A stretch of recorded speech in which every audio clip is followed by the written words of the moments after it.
Hi there, and thank you for joining me today for the live reading of Marked to Be Mine, the first book in the Erased series by India Kells, and this is presented by Itsy Bitsy Book Bits. Chapter 1, Reaper. At last, there she was. I had lost track of all the time I had spent tracking her, almost to the point where it was difficult to believe she stood right in my line of sight. Maeve Durham, journalist, dead woman walking. Despite efforts to blend in, she stood out, shoulders hunched, head down, but her eyes darted too frequently. Pure prey behavior. She tried to make herself as small as possible, wanting to get lost in the crowd surrounding her, but she was like a beacon during the stormy night out at sea. The way she checked over her shoulder every 12 steps told me she knew she was being hunted. She just didn't know by whom. Fog crawled through Republica Square like a living thing, dense enough that neon signs from surrounding buildings sliced through it, bleeding wounds of pink and blue. The air tasted of diesel exhaust and fried street food, heavy with moisture that clung to exposed skin. Not to mine. I didn't sweat, didn't fidget. I didn't breathe differently when stalking a target. After all, this was what I did. This was what I was good at. Space formed around me as I moved. Civilians sensed danger without understanding it. Their animal brains registered the predator while their conscious minds remained oblivious. It was fascinating, really, just how much they were willing to look away from the danger that lurked right before them.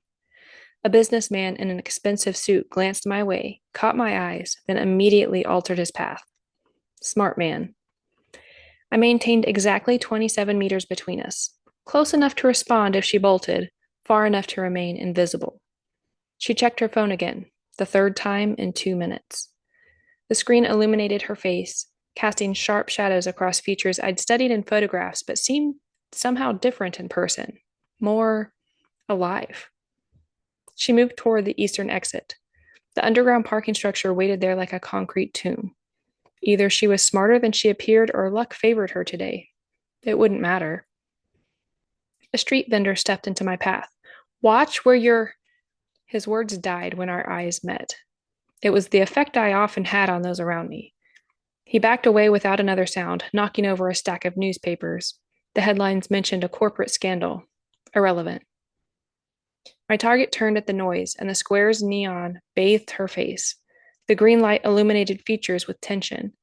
She tucked a strand of dark reddish hair behind her ear with trembling fingers. The gesture drew my attention to her neck, pulse visible, elevated rate. She was nervous. The mission file didn't mention the freckle just below her jawline. Small, precise, like a target marker. My focus lingered on it a moment too long. I blinked. Tactical assessment only, I reminded myself. She turned away, quickening her pace. The crowd thinned as she approached the parking structure entrance. My steps adjusted automatically, maintaining distance. When she disappeared down the concrete ramp, I followed.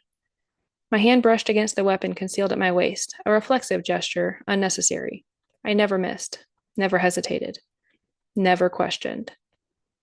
The metal taste filled my mouth, copper and steel. Anticipation, perhaps? The hunt neared completion. It had always been a bittersweet moment to bring my missions to an end.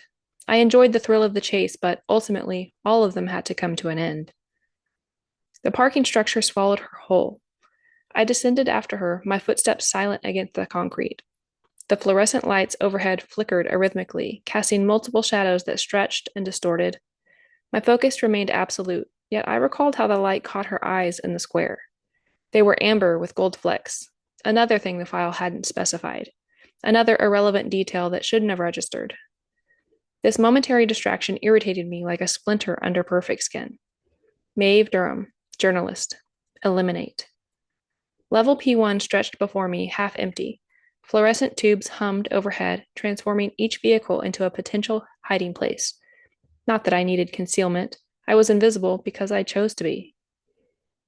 I spotted her 20 meters ahead, moving toward a blue sedan. Her hand dipped into her coat pocket, clutching something. Keys, most likely. Possibly a weapon.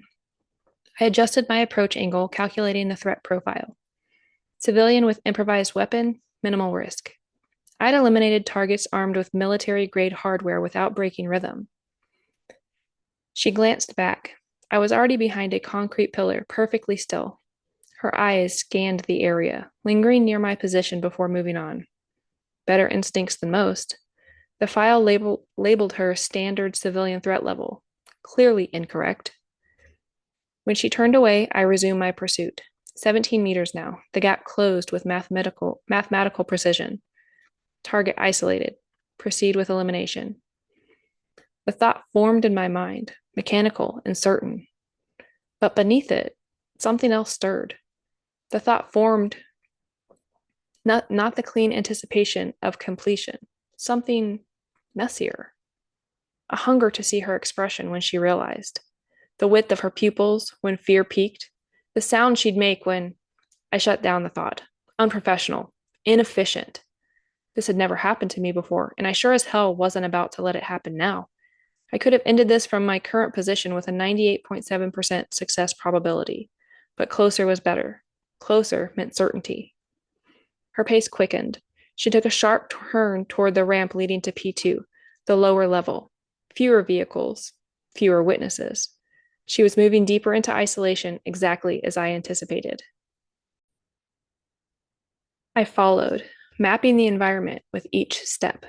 3 support columns provided cover, 2 stairwell exits, 1 security camera was on the far wall.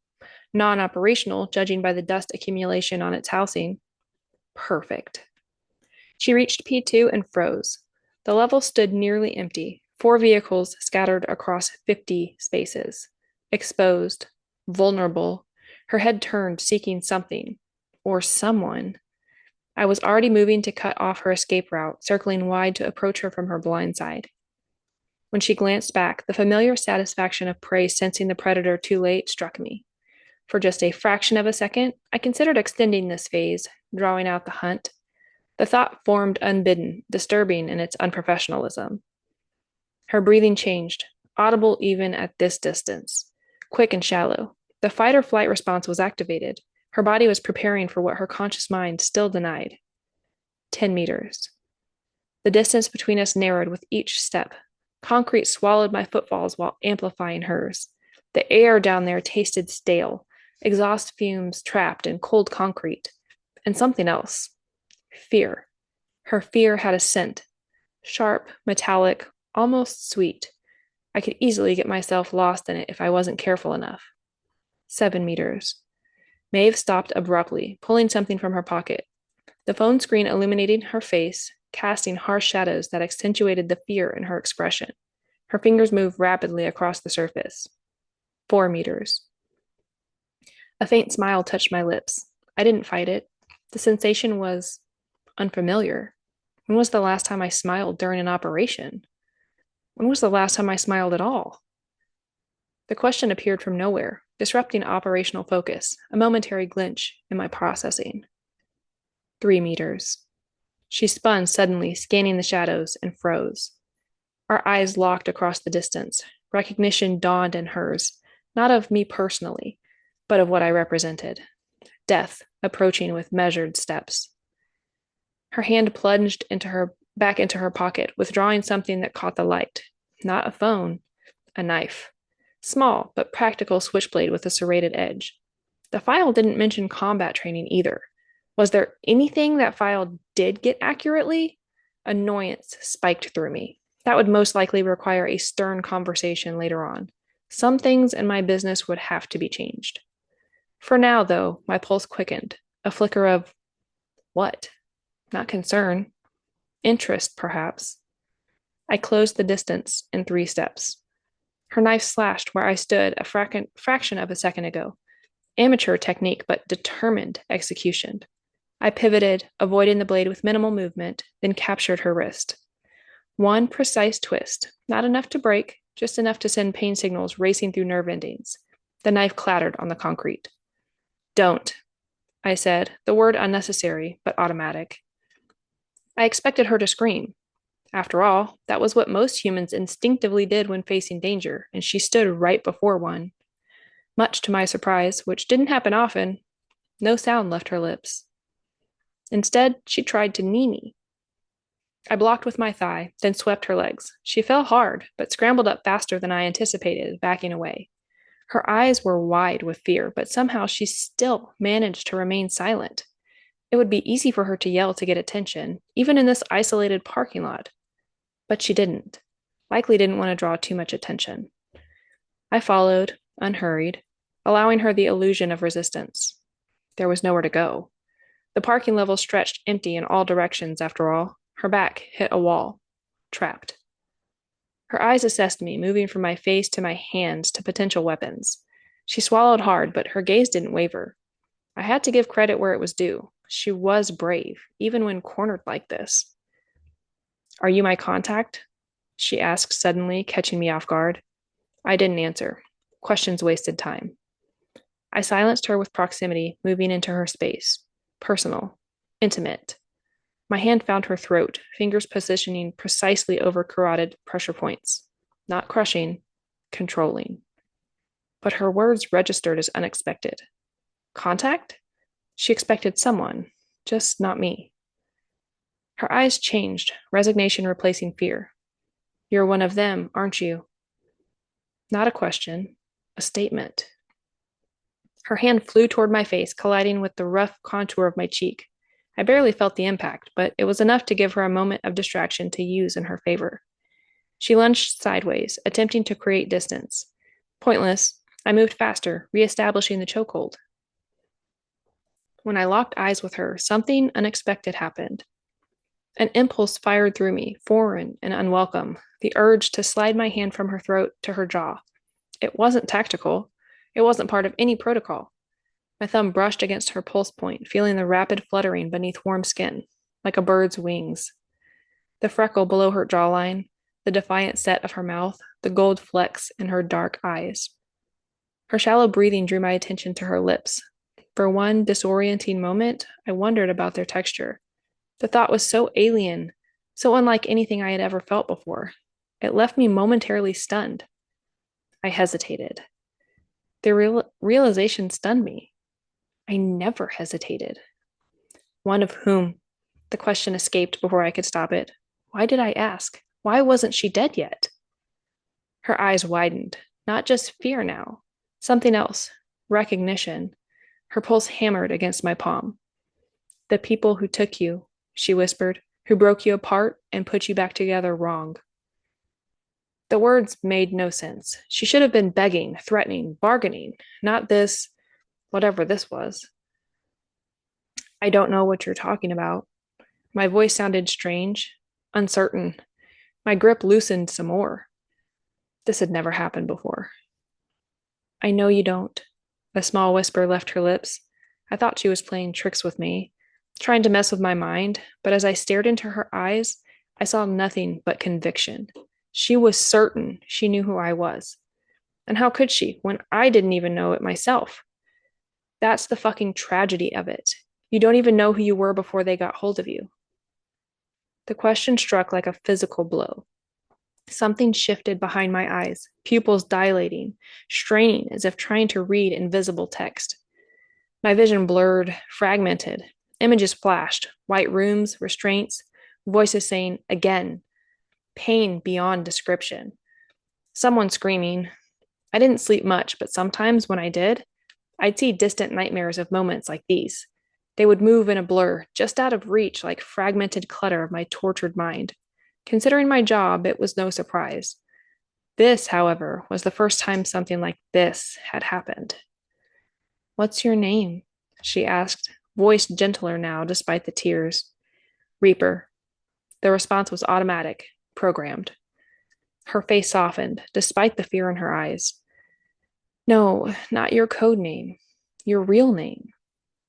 More silence followed. I didn't fully understand the question. "You don't remember, do you? Not a single thing from before." My grip tightened instinctively, then loosened. Wrong response. Inefficient. What was happening? System malfunction. Operational error. "How do you..." I started, my voice unfamiliar to my own ears. Rough, uncertain, wrong. Her hand moved slowly toward her coat pocket. I should have stopped her. I should have completed the mission. Instead, I watched, caught in the undertow of something I couldn't name. I was investigating them, she said, a little louder now, like she was gathering the courage to speak up in front of the predator himself. Human experimentation. I found evidence of their program. Found you. Impossible. But even as I said it, something fractured behind my eyes. Pain exploding behind my eyes. White hot, blinding. A drop of warmth slid down my upper lip. Blood. I let out a loud groan, feeling the urge to let go of her and yank on my hair to feel some release. Everything around me blurred, but somehow I kept my grip tight. The episode passed after several seconds. I'm sorry, she whispered. I almost laughed. For what? The pathetic knife attack? The inevitable failure of her escape? But the laugh didn't come because her knee drove upward, connecting perfectly between my legs. Pain exploded through my body. Unexpected, precise, effective. My stance wavered, another operational failure, and I staggered back half a step. Not debilitating, but disruptive. My body hadn't registered pain like this I couldn't remember. Did I feel pain during missions? The question itself was disturbing. Of course I felt pain. I was human. Wasn't I? She didn't waste the opening. I'm really sorry, she said again, then bolted past me toward the exit ramp. I should have pursued her immediately. The protocol dictated zero tolerance for mission compromise. My muscles twitched to respond, but I remained still, processing what had just happened. The injury itself was inconsequential. My response to it was not. The questions forming in my mind were not. Her footsteps faded. In the distance, I heard the metallic thunk of an emergency exit door, then silence. I straightened, touching my temple where pressure built. Something had ruptured inside my skull. Not physically, something worse. What if she was right? I'd eliminated targets across 37 countries, never questioned my purpose, never failed. I recalled each face with perfect clarity, yet I couldn't conjure a single memory before my first mission, before Reaper. Why her? What made Maeve Durham different? And what was she talking about? Her name triggered another spike of pain, bringing with it a flash. Glass observation walls, men in lab coats, my own reflection showing vacant eyes. I scanned my memory for mission briefing details. Target classification, moderate. Security risk, minimal. Reason for termination, classified. Classified. My handlers rarely shared information unless required for operational efficiency. Yet, with Maeve Durham, the file contained nothing beyond description and location. Minimal.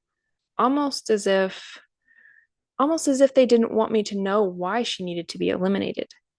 Pain spiked behind my eyes, sharp enough to make me grunt. My left hand trembled before I forced it still. I wiped the blood from my nose, staring at the red smear on my fingertips as if it belonged to someone else. The protocol dictated an immediate mission status report. Target escaped, pursuit initiated. Yet I remained motionless, tasting blood, feeling fracture lines spreading through my certainty. My phone vibrating in my pocket. Not my activation. From them. Incoming secure transmission. Checking in. Already suspicious of the delay. 3 seconds to accept before automated alert protocols engaged. 2 seconds. 1. My finger hovered over the accept button. For the first time in memory, I considered not answering. She said she knew about me. If she was lying, I lost nothing. If she was telling the truth, I accepted the call. Status report. My handler's voice was emotionless, as usual, a mirror of what mine should be. Mission compromised. The words felt strange in my mouth. Silence stretched for exactly 2.4 seconds. I counted them without effort. Explain, Brock said, a single word that carried an implicit threat. Unknown operative intercepted the target. The lie formed with unexpected ease. Black sedan, hidden plates. Target was extracted before I could make contact. Another lie, flowing from the first. Silence again. Longer this time. 5.7 seconds. Interesting. Brock's voice carried a note of uncertainty. Maintain surveillance. Identify who she's working with. When you confirm their identities, eliminate all parties. Understood. My response was immediate, mechanical, perfect. But something shifted beneath the surface. Do not engage until you have visual of all players and the information gathered. This changes things. Acknowledged. And Reaper, a pause. Report any anomalies in your operational capacity. The call ended. I knew what he meant. The headaches, the flashes of memory, the nosebleed, all symptoms of something they had made me disclose. The protocol dictated that I report these immediately as system malfunctions requiring maintenance. Yet I said nothing. I pocketed the phone and moved toward the exit, steps automatically adjusting to maintain stealth. Operational efficiency was uncompromised on the surface, but beneath, something had fundamentally changed. A name that wasn't Reaper waited just beyond recall, and somewhere in the city, a certain Maeve Durham had answers. For the first time in my operational memory, I had two missions, the one they gave me and my own.